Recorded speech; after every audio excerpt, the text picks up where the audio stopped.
பாகூர்கொம்யூன் பஞ்சாயத்தில் சட்டவிரோதமாக என்ஓசி வழங்கப்பட்டதற்கு கண்டனம் தெரிவித்து தமிழக வாழ்வுரிமை கட்சி சார்பில் உள்ளாட்சித்துறை இயக்குநரிடம் ஆதாரங்களுடன் புகார் வழங்கப்பட்டுள்ளது.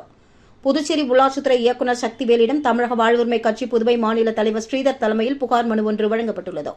தொடர்ந்து செய்தியாளர்களை சந்தித்த ஸ்ரீதர் கூறுகையில், பாகூர்கொம்யூன் பஞ்சாயத்து இயக்குநராக பணிபுரிபவர் கார்த்திகேயன் இவர் கடலூர் சாலையில் உள்ள தனியார் மருத்துவக் கல்லூரிக்கு சாதகமாக செயல்பட்டு நீர்நிலைகள், குட்டை போன்ற இடங்களில் கல்லூரி கட்டியதற்கு என்ஓசி சான்றிதழ் வழங்கியுள்ளார் என்றும், ஏற்கனவே தமிழக வாழ்வுரிமை கட்சி சார்பாக கல்லூரி மீது நீதிமன்றத்தில் வழக்கு தொடரப்பட்டு தற்பொழுது அந்த வழக்கு நிலுவையில் உள்ளது என்றும் தெரிவித்தார்.